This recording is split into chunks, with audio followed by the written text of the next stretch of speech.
We are back. Senators, Twins, Rangers, Expos. I'm Ralph Tyko, Comfortably Zoned Radio Network. My co-hosts are Ron Rabinowitz and George Carl III. Thank you for being here, guys. How are you? Good. I'm good, Ralph. How are you doing? Yep, we're George, just fine, Ralph. Thank you. Looking forward to it. I'm wondering, George, we spoke off the air a little bit about the Pearson's Sporting Goods store in Philadelphia. And turns out, small coincidence, you called on them after your part of your life, actually, your working life, you sold for Pony Foot Apparel. And Pearson's had the sporting goods store in Philadelphia run by friends of mine. I wonder if you got in touch with Stanley and if you got to talk about old times. Well, I'll tell you what, Ralph, I was very surprised when you mentioned Pearson's because when I was in the athletic footwear business in the Philadelphia area, they were one of the stores that I first called on, and we had a natural affinity talking about, baseball and Philadelphia A's and the Philadelphia Phillies, and Pearson's was always known as the sporting goods store in Philadelphia at the time. They were run by Jack Pearson, and then Stanley and Bill were the two youngsters. I say youngsters; they were young at the time that I was calling on and worked with in the athletic footwear business. So I was very surprised that you were very familiar with them. And I had many very long and rewarding experiences calling on Pearson's over the years. They had eventually moved from Chestnut Street in Philly, where they were an institution for many years, and then Bill Pearson moved over to Cherry Hill, New Jersey, and I believe Stanley was over there with him as well. So I really appreciated you mentioning that, and would not have known that you were familiar with the Pearsons as I guess you went to summer camp or something from what you told me. And, I did. Right. And years the ago, Pearsons, Billy. Right. The Pearsons were an institution for many years, and they were very much involved with professional sports in the Philadelphia area. As a matter of fact, it wasn't just the sports that I was familiar with, but one day I was making a call on Pearson's, and out stepped from the elevator was Smokey Joe Frazier. And I said, "Oh, hi, champ. How are you?" And he was, I was surprised that he was not a big guy like Muhammad Ali, but Joe was, was one of those close-in boxers, and I absolutely knew who he was. And then for many years, I think he operated a gym in the Philadelphia area. So that's just a little bit of a side, not to do with baseball, but to do with one of the most well-known professional athletes of that time. Sure was.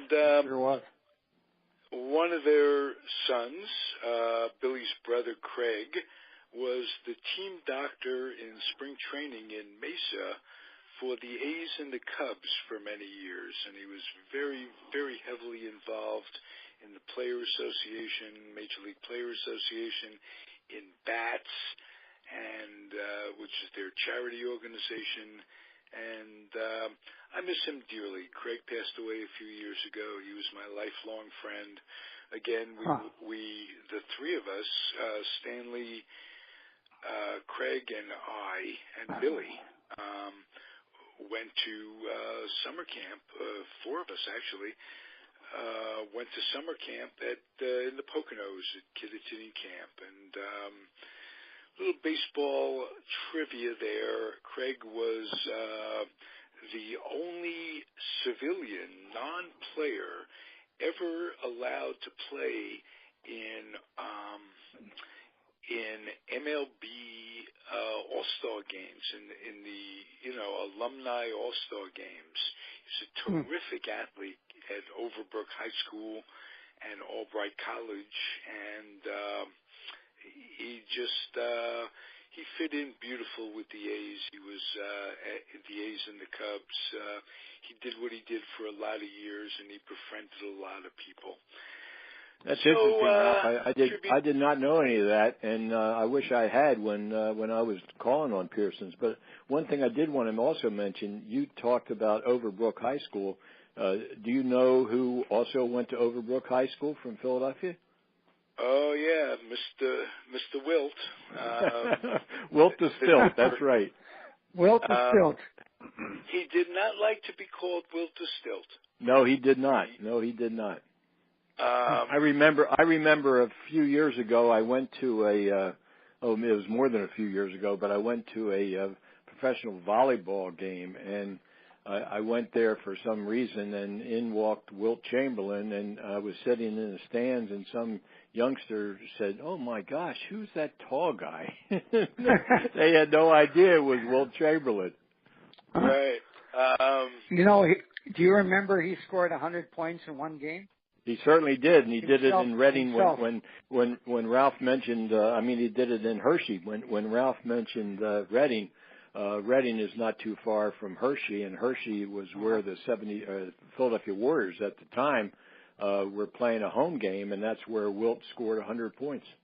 100 points in a game, just himself. Yep. 100 points, and it was against, of all teams, the New York Knickerbockers. Go figure. Yes, it was. And he used to do free throws. Such an airtight defense that they had. Darryl Imhoff, and it's amazing that Wilt would score. But that feat was incredible. And unbelievable. Very few people. It wasn't televised. There's no radio broadcast that was taped or anything. That's right. Like George says, it was in Hershey.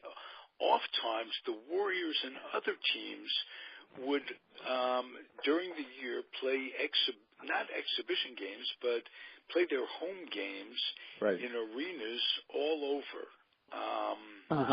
All over the Philadelphia area. And they were on the road and playing in Hershey. And interesting story about that. I was a big Knick fan, and I remember reading about that the next morning. And the Knicks, Wilt lived in New York at the time. Even though he was playing in Philadelphia, he lived in New York. And it was such an informal league. There were 8 teams, 10 teams, 10 players on a team in those days. The Knicks who played in New York, some of them drove Wilt back to New York after the game. He slept in the back of the car like nothing happened. And must have been a big car. They didn't really travel in style back then. The old NBA was barnstorming. Teams like Syracuse, Rochester. I think Rochester had moved to Cincinnati by then, but it wasn't the mega corporate thing that it is today. And right. Anyway, we're getting off subject a little bit. Yeah, we're talking basketball. We want to talk baseball.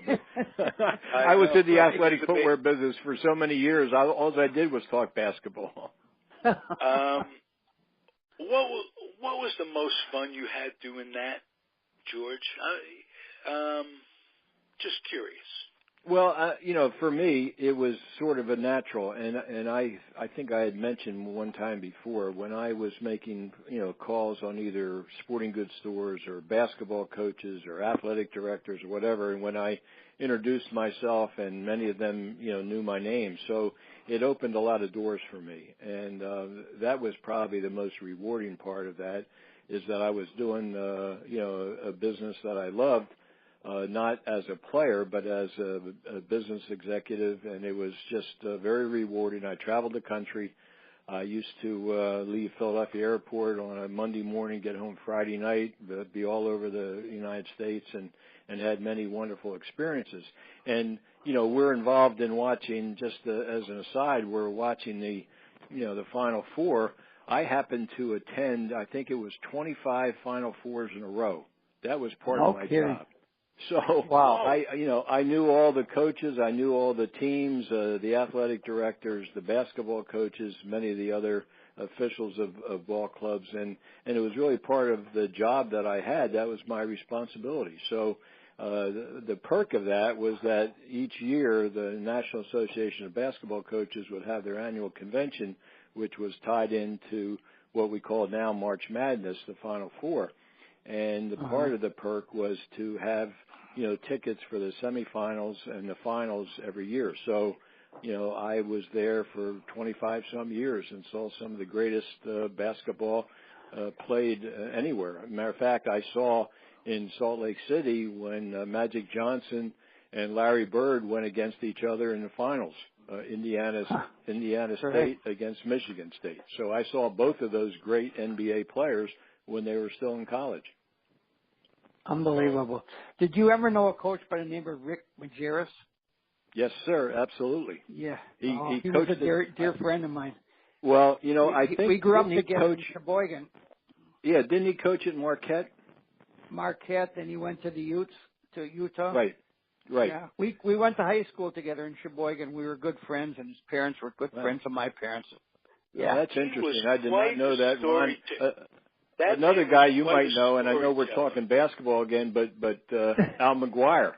Al McGuire and I were very friendly. And matter of fact, a quick funny story about Al McGuire. I think it was in 1985, possibly. I don't know the year. I can't remember the year, but Marquette won the national championship. Well, Al McGuire used to love to ride his motorcycle.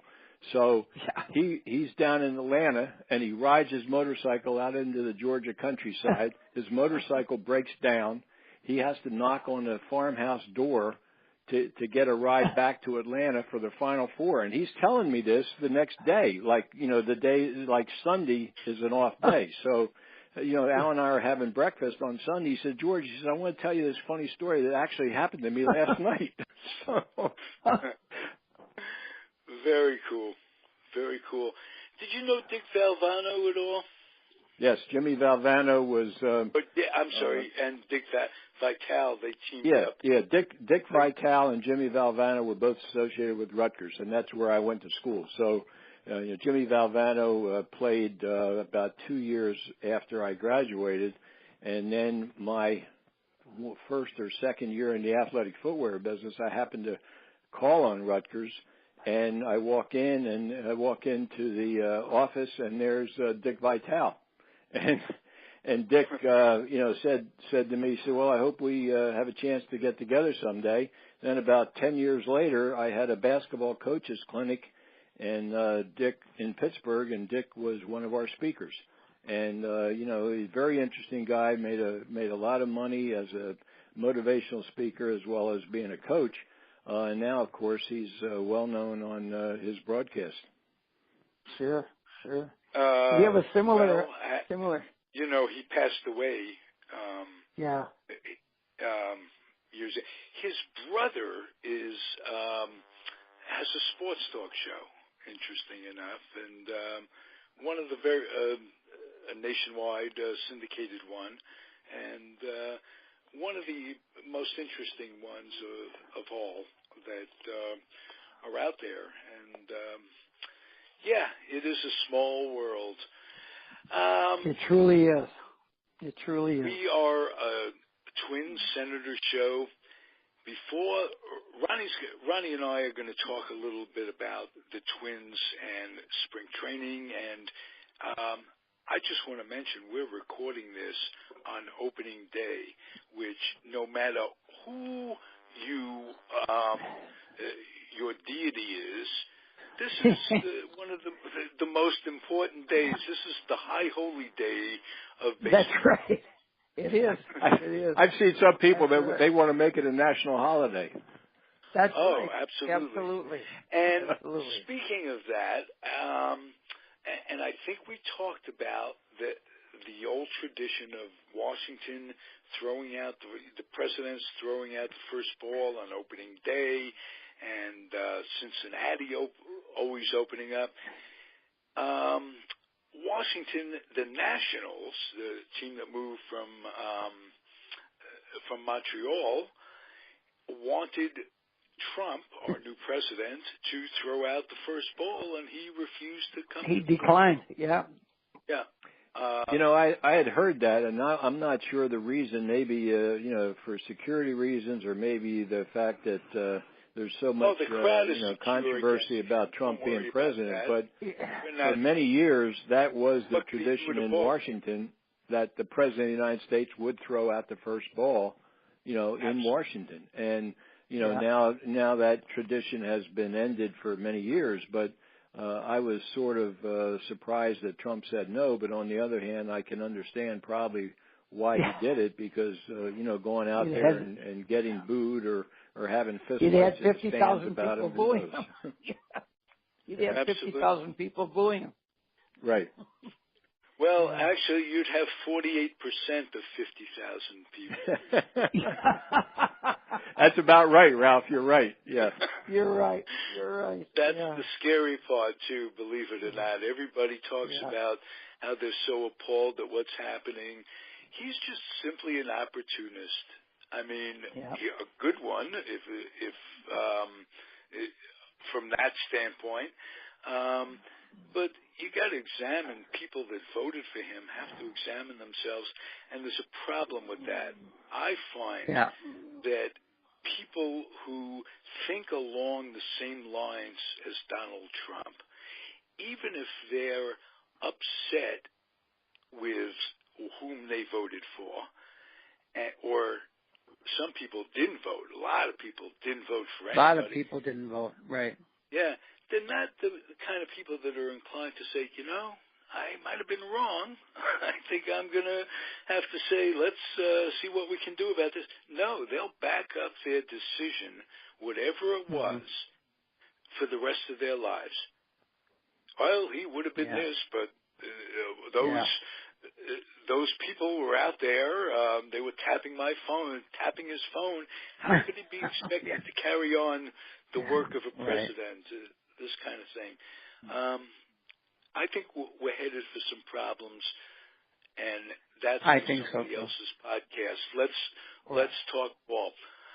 Before One we get question to the I have, Twins, Ralph: how come the Cincinnati is not on opening day today? They've always had a game on opening day. I don't know, and I ask rhetorically if Cincinnati is the first ball club ever. Who did they play? That's a very good question, Ralph. Because I know I don't know. I do know they were considered the first professional team, which meant I guess the players received payment. But who they played, I have no idea. And the other interesting thing about that, was the fact that Cincinnati was always opening on opening day first in the National League, and Washington was first in the American League, and that tradition is gone too. So why Cincinnati is not opening this year, I have no idea. Yeah. I don't know either. And why can't we get some day games for the kids to watch it so we can carry on the tradition of baseball as our national pastime to children who just simply don't get to watch the big games when they're away. It's called MONEY. Unfortunately, I agree with you, Ron and Ralph. That's what it is. It's the tail wagging the dog. You have television and marketing and all that, and the numbers and ratings, and that's what they tell you. But when I was a kid, and I'm sure when Ron and Ralph, when you were kids, I mean, day games were what you followed, and that was it. Now you don't hardly have any day games. And the fact is that day games is what really built the interest in the game. And now you have night games, and half the kids are asleep or doing homework, and they're not watching. Right. Exactly. Well, exactly. You're very about true. The tail wagging the dog, but how are you going to call kids' attention to the game if not through television? I agree. Exactly. Right. So I would just suggest, if I had any power of suggestion, is that they really consider that, because if you're talking about money, it's false economy. They're making a few bucks on commercials, this, that, and the other thing, but the real love for the game that kids develop is excitement of watching an all-star game, of watching the World Series and seeing it and saying, even though I wasn't there, I didn't even get to see all the game because I was in school. I had to come home, watch the last few innings of this, that, and the other thing. But that's what you remember over the course of a lifetime. And kids also remember it starts in their childhood. Kids remember their parents taking them to a ball game. Today, you can't afford to take them to a game. Right. It's so expensive. Hey, that leads me to ask you about your grandson, who is a member of your. He runs the website for your dad, George Case, and I wanted to just tell you. I read that on Facebook, and I just wanted to tell you how cool beans that is. That speaking of passing on the game and the memories, you get to talk about your dad to your grandson, and he's a baseball fan, and he's carrying out the memories. Very, very cool. Well, Ralph, I appreciate you saying that, and the fact is that we developed that DVD and the website, and was really a 4-generation effort from our family. My dad, as a player, took the color film that we use on the DVD. Then I've been able to promote the DVD and talk baseball to many fans across the country.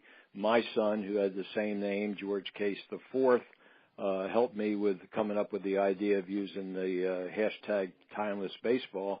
And then my grandson helped me with the website. So we actually have 4 generations in our family involved in that, and because of baseball and where it all started with my father. Nice. When your grandson, and your son for that matter, ask, what are some of the things that you tell them that they couldn't find out in a baseball encyclopedia or sporting news records about your dad? Well, you know what? It's interesting, again, Ralph, a question like that, because I grew up with that. And, my dad, all the stories that he told, and the reason I know so much about baseball is simply because I was around it every day. And my son, George, knew my dad only as an older person, not as a ball player. So he was, his grandfather. And my grandson was born after my dad died. So he can only hear the stories or whatever from me or from my son about my father. Now, the thing about generations in baseball, though, what I heard were a lot of the inside stuff and things that I learned about different players and stadiums and what it took. And my father was a very modest, very quiet person and never really talked about his career. He used to tell me, he said, Georgie, if somebody wants to talk about baseball, fine. If not, don't even bring it up. And that's what I took away. That's the modesty that he had. Very accomplished, but if somebody didn't want to talk baseball, he didn't want to bore him about talking about baseball. Yeah, he didn't want to push it down their throats, so to speak. No, absolutely not. And he used to tell me, he said, you know what, if you never picked up a baseball, I'd still love you. You're my son. I happen to love the game, and I was pretty accomplished at it. But, not because my father was pushing me, but it's just that I was around it, and I enjoyed it, and I had some ability. But baseball was second nature to me. Mm-hmm. Very nice.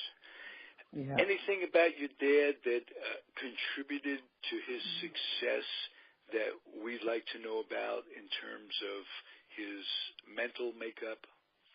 Well, his mental makeup, he was very quiet, and I know Ron wants to talk about the twins, and certainly I'm looking forward to hearing some of that. But he was very quiet, very accomplished, and it was interesting to me. I didn't know it until I really did some research that my dad's reputation as tremendous speed actually came from his father, who was a sprinter in the 1870s.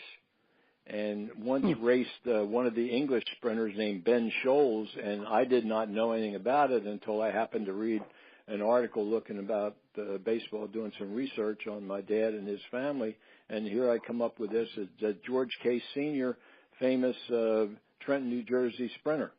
And I had no idea. I always thought I never met my grandfather. He died a year before I was born. I only saw some pictures of him when he was an older man, but apparently he was quite an athlete in his youth as well. Wow. Very nice. And interesting. Yeah, this is all very cool. What's your grandson's name?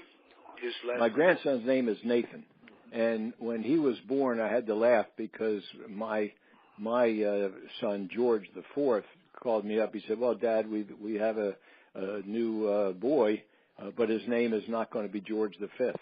I said, "Hey, Georgie, thank you. I understand. I understand why you want to change the name." So then I happened to look on the family tree that dated back into the 1700s, and I found there was a Nathan Case on our family tree. I don't think my son, even knew about it, and why he came up with the name Nathan, I don't know. But he's very much loved, and he just was married a year ago, and he and I have had many conversations about baseball. But he's always said to me, he said, "Granddad, you do the baseball part, I'll do the technical part, and we can have something good here." That's nice, great. Nice. And like you say, he helped with the DVD. Right. It's a VCR now. Am I correct? Well, it's a DVD. It had started out, Ralph, as a VHS tape, and then with the new technology, and Mickey Vernon actually had color footage as well. So a good friend of mine named Jim Van Koski, who was also a good friend of Mickey Vernon, said, "George, why don't we put the two together?" So we did. We put DVD. It's called Ball Field to Battlefield and Back, from FDR to JFK, and it's all about color footage of World War II era Major League Baseball. So the color footage and the narration is provided by my father and Mickey Vernon. So you're really getting an inside look at Major League Baseball and the great players and the great stadiums, from the World War II era. Yeah, nice. We're keeping history alive through stuff like this, and great. It's all so great. It's all going to be passed on, and none of it dies. The spirit of it, the spirit of the game, it's wonderful. My grandson is 9 years old, and he loves the Dodgers. He's a huge baseball fan. He plays Little League. He loves baseball. He just loves it. And it gives me such a thrill to go out and watch his game. Yeah, I think it's wonderful. And I know I might have been repeating myself, but a long time ago when I was playing Little League Baseball, I never forget, I was 11 years old, and I was so excited. I finally got a baseball uniform just like my father. And my father used to tell the story. He said, I laughed. He said, I came in to kiss you goodnight, and he said, here you are in your baseball uniform, sound asleep. That's where I, grew up in the game. It was just for me personally to be finally wearing a baseball uniform like my father's. Very exciting. Isn't that great? So exciting. So exciting. You passed the story on about being named George Case III and how that's has been a tremendous advantage in your life, but how in your Little League days it put some pressure on you, and that was a very revealing story, not about yourself, not about your dad so much as about the folk out there. Well, again, Ralph, that was an interesting thing. I'm 11 years old or 12 years old. I'm playing Little League Baseball. My dad comes to watch me play, and some fan is hollering, or somebody in the stands, hey, Casey's hollering at me, you'll never be as good as your old man. Well, my father was so upset. He said, I'm never going to come to another one of your games because I don't want to hear that. How can you be comparing a 12-year-old, youngster to a major league ball player? So how can you my say dad something that to a kid at a Little League game? Isn't that terrible? Isn't that terrible? I'm playing Little League. I loved to play, and I was pretty good, but I didn't need to hear some fan hollering at me about not being as good as my father. Yeah. Right. Yeah. Terrible. That same thing happened like somebody to hollering at your grandson, Ron, hey, who are you going to befriend in life? Right. You'll never befriend anybody like Jackie Robinson, like your grandfather did. That same thing happened to Jackie Robinson Jr. when he started playing baseball, and they'd say, "You're okay." I'm sure, Ron. You know what? I'm sure it did. Right. I'm sure it did because he had the same name as his father. Right, exactly. Yeah, it was terrible. And he wasn't a great athlete. Interesting, there have been very, very few sons that have matched their father's career. Ken Griffey Jr. comes to mind. Right. Yes, definitely. The same kind of pressure, I assume, and that to get by that is incredible. It was just a taste of Americana for me when you told that story. Sure, absolutely. And you don't have to always like what you see out there. No. But one thing I also wanted to mention while you're talking about this, and you may not be aware of it, it's sort of a sad story, but Joe DiMaggio's son, Joe DiMaggio Jr., obviously trying to live up to his father's name, was never able to do it, went to prep school, then went to college, and I think he became estranged from his father and died not too long ago, homeless. And it was sad because there is somebody, I'm sure, throughout his entire life, wherever he went, he was Joe DiMaggio Jr. Sure. He was introduced, and all of a sudden they started talking about his father. Wow. Yeah, that's right. I'll tell you a story. When I was I didn't know that he had passed away. That's yes. And I think it was a couple of years ago. Yeah, and that he died homeless is absolutely a disgrace. That's that anybody is homeless is an absolute disgrace. Terrible. That veterans Terrible. are homeless. Horrible. What a world! What a world this is. I'll tell you a story. When I was in Little League, I used to pitch and play third base. So, of course, my dad was very proud of me. And he raved to one of his best friends. He says, "Come on, let's go watch Ronnie pitch." And the first two batters I hit. And the friend turned to my dad and said, "Dave, oh, he's a great pitcher." I'm sure they didn't dig in on you, Ron. No, they didn't. Oh, my. Later you All can right, tell us talk about... Twins? Yeah, talk Twins. I've been looking forward to this because originally we're going to... what we plan to do is relive the memories, and but we got to stay in the present a little bit, look towards the future, and amazingly enough, the Twins are incredibly interesting. And I want to talk a guy, Max Kepler. Was Max Kepler? Did he run a deli? I think so. Okay, I think he did. I don't know if it's the same. He's the number one Twin prospect as I see it. Do you agree with that? Do you think this is his year? Yeah, he's a starting right fielder. Rabinowitz, Twins fan. What's going on? Okay, well, the biggest moves the Twins made were in early November when they hired a chief baseball officer by the name of Derek Falvey, who was with the Cleveland Indians. And then they also hired Thad Levine, who was now the senior vice president and general manager of the Twins. He came from the Texas Rangers. So both of them are very knowledgeable in baseball. There's not been a big makeover in the roster, although it might eventually happen, but there's been an inside-out build at work at Fort Myers that will sweep through the entire organization, minor league and major league. They've worked on the baseball infrastructure, the players' meetings, things like that, nutrition, sleep, game planning, and other areas, all getting the minor league and the major league players in the same mode. So it is definitely an interesting year. It's going to be a building year. They're not going to go to first place. Nobody is predicting it, but they are starting to build. They did not make a lot of moves this year, but I would predict that probably at the July trading deadline, there might be some moves. The position players, Joe Mauer will be at first base, and they've decided that they're moving him down in the batting order. probably to clean up. I think he was batted second before. Then your second baseman is Brian Dozier.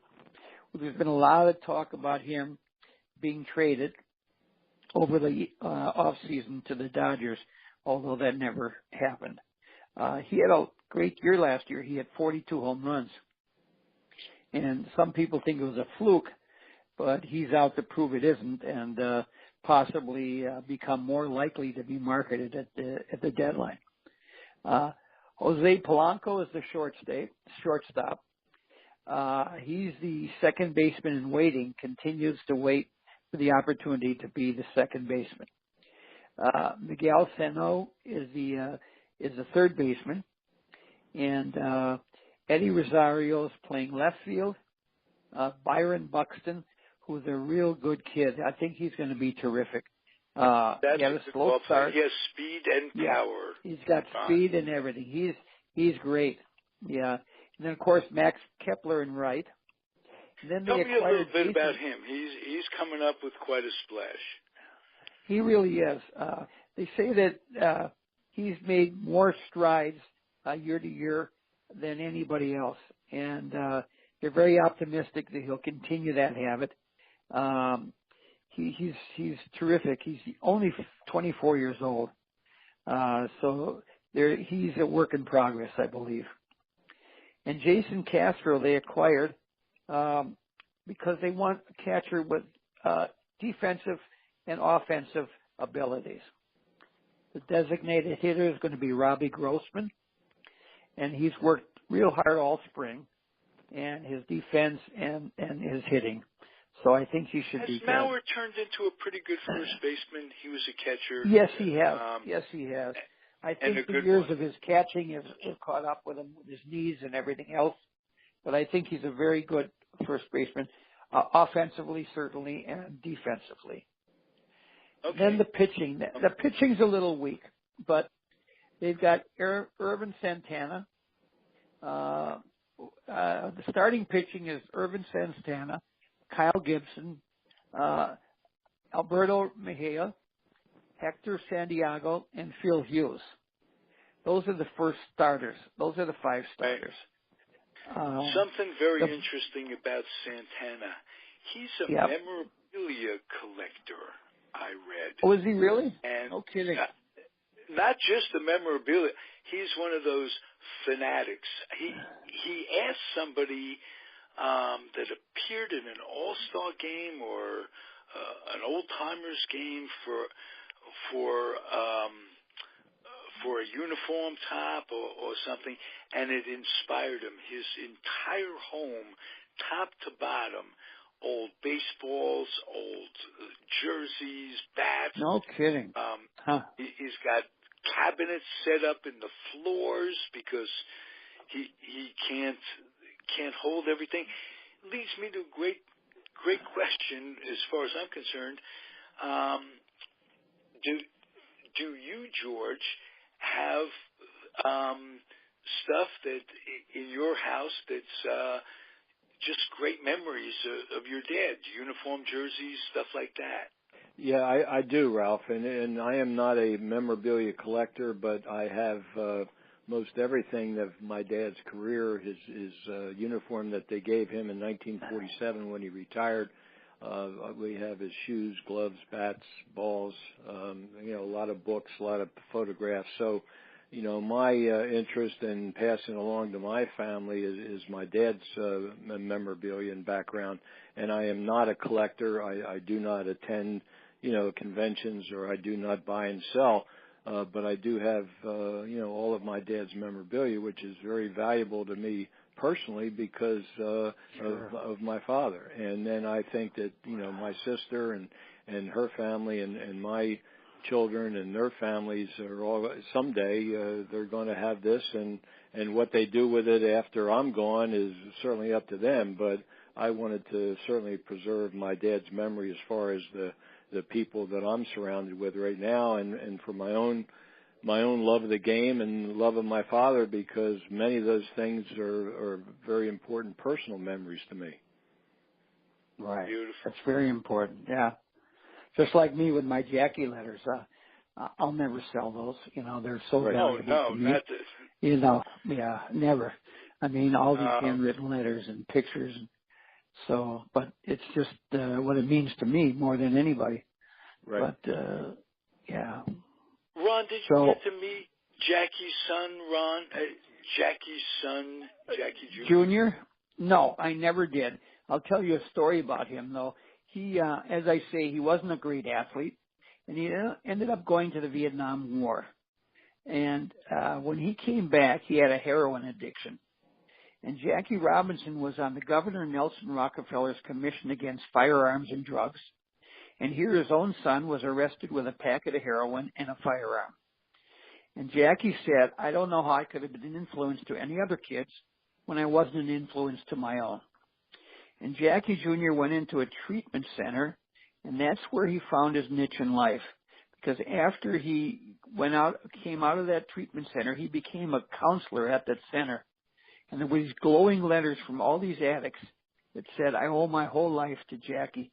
If it wasn't for him, I'd be dead today. And one night he was driving home from work. He must have fallen asleep at the wheel.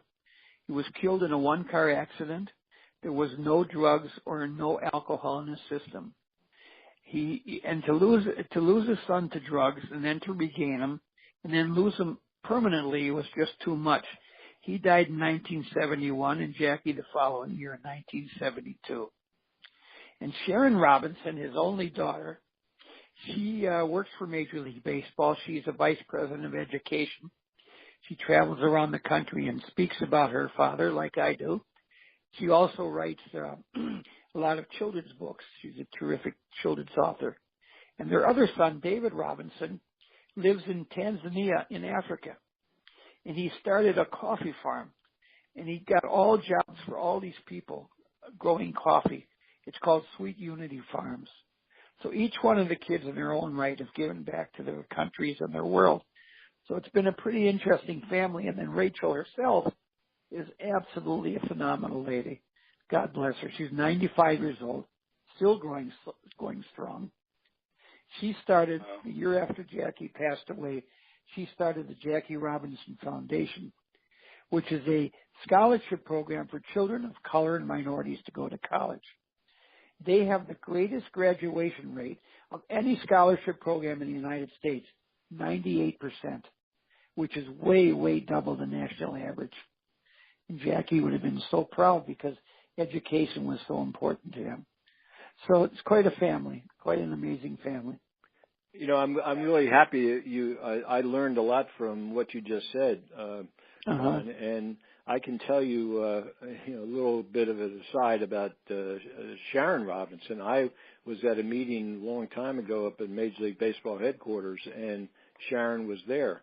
And I did not know Sharon, never met her before. All of a sudden, she walks in the room, and immediately, I mean, I never saw more resemblance to her father. Oh, just to her father, exactly. Just incredible. Gray hair, same build. I mean, it was just amazing. And I introduced myself. I said, Sharon, I said, I know who you are. I said, I'm George Case's son. I said, your dad and my dad had quite a bit in common, but I just wanted to let you know that I knew immediately who you were when you entered the room. She's a wonderful lady. We're very close friends, and I've seen her many, many times here in the Twin Cities, and we stay in touch all the time. She's a great lady. And you're right. So much of a resemblance to Jackie. It's unbelievable. Oh, it is. It's almost I was stunned when I saw her. I said, you talk about a spitting image. I mean, there it is. Yeah, it's unbelievable. It's unbelievable. And David's a wonderful guy too. I did never meet Jackie Jr., although in a lot of the letters Jackie would write to me, he would talk about his son, and we had a lot of similarities. He was playing a little league ball. I was playing a little league ball. He was going to camp. I was going to camp, stuff like that. Right. So, no, I never did meet him. Hey, so gentlemen. Back to the Twins for a second. Yes. I think the biggest weakness is going to be their bullpen and possibly their starting pitching. And I would envision that probably they'll be making some trades at the trade deadline to bolster the starting pitching and the bullpen. Most of the sports writers in the Twin Cities are picking the Twins. One is picking them to come in third.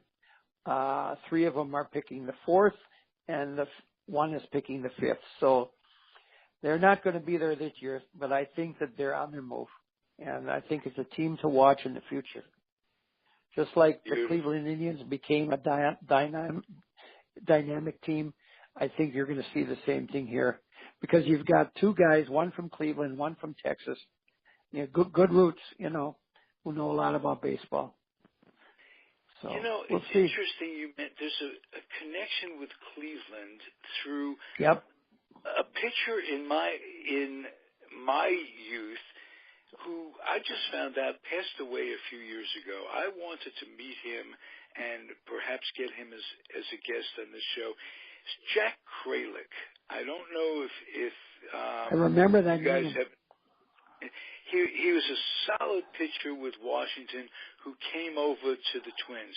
There are X number of players who made that jump when the original Senators moved to Minnesota. And one of them I wanted to ask George about was a fella by the name of Elmer Vallow, who I remember that name. Right. Yeah, he was a pretty solid outfielder with the Philadelphia Athletics. Philadelphia A's, and, right. And then became what I call the ultimate journeyman in baseball. He played for like about 7 teams in a 7-year period, one of them being the Yankees. Played a few games with the Yankees. And after that, he went to Washington in 1960, and he happened to come to Minnesota in 61. He was one of those that crossed over. And I was wondering if you had any memory, if your dad passed on any memories, George, about Elmer Vallow. I think he was born in Czechoslovakia. That was I believe he was, Ralph. He was foreign born, I think. I don't remember my dad specifically talking about Elmer Vallow, except the fact that I certainly remember Elmer Vallow because I would be following baseball at the time, and he was playing for the Philadelphia A's. And you're right about being a journeyman. He did play for many teams. My dad was fortunate because he only played with 2 teams, but there were quite a few players, Bobo Newsom and several others who played in 10, 12 different teams, and they were constantly being traded and moving around. And it's tough if you're a family and all of a sudden you're uprooted, whether it be mid-season or whatever, because most of the time ball players, they have families and they have homes in a certain city where they're playing. But Elmer Vallow, I certainly remember he was an excellent player, and he did play for Connie Mack and the A's when I first knew about him. Right. Yeah. And interesting. You know what you say about players moving around. Everything you hear these days, you say, well, things are different. Players don't spend their times the whole career. They move around. Well, they used to as well, except where they moved at the time was where the owners wanted them to move. Because they were traded. Right. They were traded. Right. They were, but never did they have their own agenda in mind. The veterans, like as today, if you're a veteran for X number of years, you could play it out. You can go where you want. And they don't. If you're stacked behind, if you're a minor leaguer stacked behind 2 or 3 first basemen, for instance, up the line who are great, and you're playing behind these guys. In the old days, they had you for life. You could. A player was totally in direct control of what the owner wanted. Well, the players back then, Ralph and Ron, the players back then, for the most part, signed 1-year contracts, and that's where you were assigned because you signed the contract, so you're with that team. And, and that's why you used to have what they called holdouts. I mean, somebody would be sent a contract by the owner or the general manager of the club, but he didn't like the terms, he would send it back. He was a holdout. If they never came to terms, then he was not going to play. So it's a different world today with free agency and long-term contracts and all that goes on. But back the era that you're talking about is certainly different than it is today, that the players were playing at the whim of the owner or the general manager.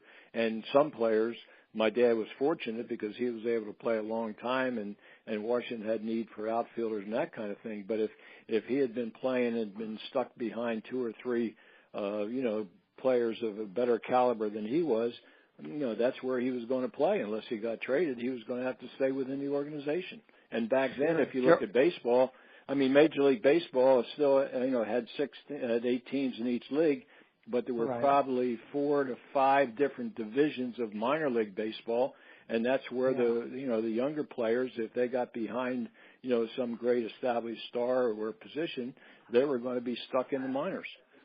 Sure. You remember the name Suitcase Simpson? Yes. Harry Suitcase Simpson. That's I right. You know why he was called Suitcase? Because they were moving him around all the time. Yep. You're absolutely right about that, Ron. Suitcase Simpson. That's right. And I didn't even remember his name, Harry. All I remembered was Suitcase. I don't remember my middle name, but I remember his name, Harry. So it's amazing how memories work. But the owners would use the press. One of you mentioned holdouts. I think it was you, George. Right. And what would happen if a guy like DiMaggio or Williams, for instance, would hold out? I remember DiMaggio more. The press would just pit the team against the player, and because the press was indebted to the team, they would always write the article, and it was true with the Tom Seaver thing in New York with Dick Young. Press is influential as to how a player is perceived, obviously, by the fans. And they took the sides. They took the management side in labor. Yes, they did. I pretty much figure your dad wasn't involved, wasn't at odds with the Senators. No, he really wasn't. But I'll tell you one little. I got a lot of these little stories. But one year, my dad was a holdout, and to give you an example, he was being offered a contract and by Mr. Griffith, and the way it used to be, you would get a letter, you get a contract, a personal letter from Mr. Griffith, and then if the player agreed to it, he would sign a contract and mail it back. Well, my dad was a holdout because they were, you had a difference, I think, of $500, believe it or not. And so, but in those days, that was a lot of money. Right. So Mr. Griffith tells my father in a letter, George, I will grant you your wish for the additional $500, but I want your promise if we don't make it up at the gate at the end of the season that you'll return the money. No, really? Absolutely. That's a true story. I have the letter. He was such a cheapskate. You're right. Well, you remember when Drysdale and Koufax together, they held out. They were a tandem that held out. Exactly right. That's right. Yep. Right. I do remember that. And you remember that? Had one of them brought the other one in, and I think that made all the difference in the negotiation. Yeah, that was that was their start. That was the two horses on that staff. That's right. Yeah. I mean, the Dodgers needed those two guys. That's for sure. Boy, did they ever. Yeah. All right. That's right. Hey, gentlemen, this has been fun. It's been great. It has tangents. It goes off in different directions. I love learning from both of you, and I can't wait till next week. Me too. Thanks, George. Look forward to it, and thanks again. Always good to talk to you, Ron and Ralph. Thank you. Take care. Thank you. Thanks, Ralph. Words that I love to hear. You're enjoying it. Both of you are. And we're having fun. Good. I hope the fans are too. The fans, the audii, if you will. This is the Comfortably Zoned Radio Network, and I'm Ralph Tyko. Co-hosts have been Ron Rabinowitz and George Call III. I'm having fun, and if it ain't fun, it shouldn't be getting done. Hope you're well. See you soon, everybody. Bye. Thank you both. Bye. Bye.